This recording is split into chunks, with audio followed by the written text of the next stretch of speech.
Baik, halo semua. Perkenalkan saya Ida Bagus Gede Wisnu Ari Susetya dengan NIM 1907 511105 dari kelompok 8 yang pada kesempatan kali ini akan menjelaskan sedikit mengenai tugas dan fungsi kredit. Nah, yang pertama yaitu tujuan atau tugas utama pemberian kredit.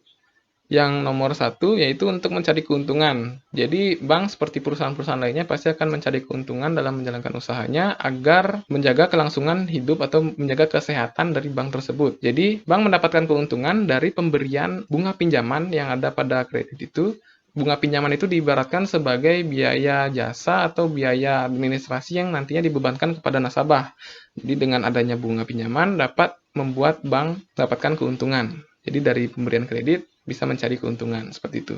Lalu yang kedua untuk membantu usaha nasabah. Nah, di sini jelas bank ingin memberikan kredit bagi pihak-pihak yang memang benar-benar membutuhkan dana, baik itu dana untuk tabungan, investasi atau dana untuk modal kerja. Jadi diharapkan dana-dana yang diberikan melalui kredit ini dapat digunakan oleh nasabahnya untuk melakukan perluasan atau untuk mengembangkan usaha yang mereka miliki. Seperti itu. Lalu yang ketiga yaitu untuk membantu pemerintah. Nah, jadi diibaratkan jadi semakin banyak kredit yang terjadi di suatu daerah, maka itu akan memacu pertumbuhan atau peningkatan pembangunan di berbagai sektor di daerah tersebut.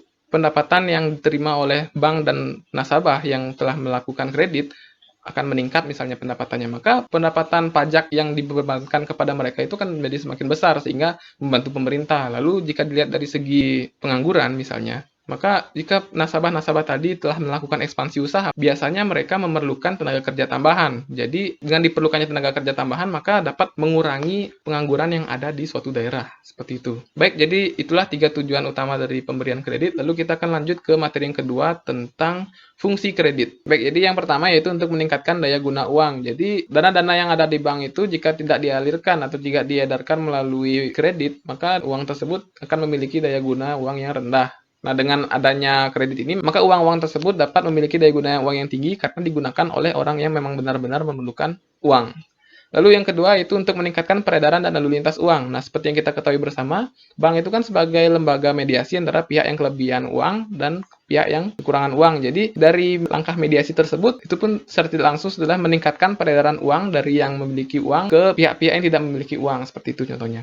Lalu yang ketiga yaitu untuk meningkatkan daya guna barang. Nah, di sini dengan adanya kredit, maka nasabah atau misalnya pengusaha itu dapat menggunakan uang tersebut untuk meningkatkan daya guna barang yang mereka miliki. Contohnya seperti merenovasi rumah atau memperbaiki alat-alat produksi yang mereka miliki, seperti itu. Baik, yang keempat yaitu untuk meningkatkan peredaran barang. Jadi dengan adanya kredit, maka debitur dapat membeli atau menggunakan barang-barang yang sebelumnya mereka tidak bisa miliki karena mereka terbatas dalam hal dana. Jadi kredit dapat meningkatkan peredaran barang karena semakin banyak orang yang bisa membeli barang yang mereka miliki. Lalu yang kelima adalah sebagai alat stabilitas ekonomi. Jadi dengan bank memberikan kredit pada masyarakat itu akan membuat produk yang ada di pasaran jadi semakin meningkat. Nah, dengan ada peningkatan produk, lalu masyarakat bisa semakin mudah untuk membeli barang. Jadi ini akan semakin membuat keseimbangan ekonomi menjadi lebih baik. Baik, selanjutnya yaitu untuk meningkatkan kegairahan berusaha. Nah, jika pengusaha tidak memiliki modal yang cukup untuk menjalankan usahanya, maka mereka tidak dapat mengembangkan usaha mereka dengan baik. Dan dengan adanya kredit ini, maka ini akan membantu mereka untuk mengembangkan usaha mereka menjadi lebih besar lagi. Lalu selanjutnya yang ketujuh yaitu meningkatkan pemerataan pendapatan. Nah, ini sebenarnya berkaitan dengan poin sebelumnya yaitu tentang pengurangan tingkat pengangguran. Nah, jadi kredit ini dapat meningkatkan pemerataan pendapatan karena orang-orang yang sebelumnya tidak memiliki pendapatan itu sekarang dapat bekerja pada usaha milik orang lain yang melakukan ekspansi dan dengan bekerja itu mereka mendapatkan pendapatan. Nah, jadi dengan adanya pendapatan ini mereka setidaknya meningkatkan pemerataan pendapatan yang terjadi di daerah tersebut seperti itu. Baik, yang terakhir yaitu untuk mempererat hubungan internasional. Jadi, dengan adanya pinjaman internasional ini dapat membuat dua belah pihak negara yang melakukan pinjaman itu menjadi lebih erat hubungannya karena biasanya dalam perjanjian pinjaman internasional tersebut ada membahas tentang seperti misalnya pertukaran teknologi atau pertukaran tenaga kerja ataupun pertukaran budaya dalam kesepakatan tersebut. Baik, sekian dari yang bisa saya sampaikan terhadap materi tujuan dan fungsi dari kredit. Semoga bisa dipahami dan terima kasih.